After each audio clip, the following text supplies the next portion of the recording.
Si Senator Robin Hood Padilla na maituturing na force majeure o pambahira at hindi kontroladong pangyayari ang tensyon sa gitnang silangan.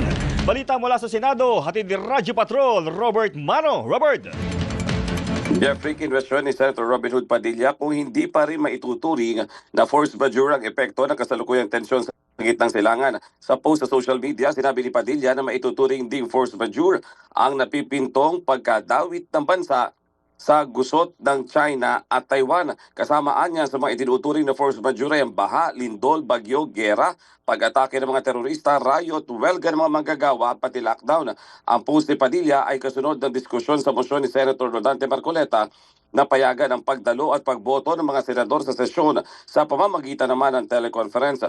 Itinanggi naman ni Marcoleta na para lamang sa nagtatago na si Senator Ronald De La Rosa o ilang kapwa senador ang itinutulak nila sa Senate Majority Block.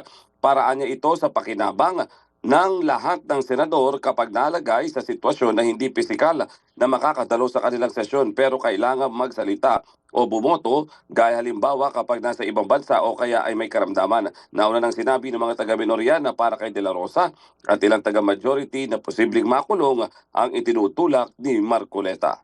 Yan ang balitang kumpirmado. Sigurado, ito ang Radyo Patrol.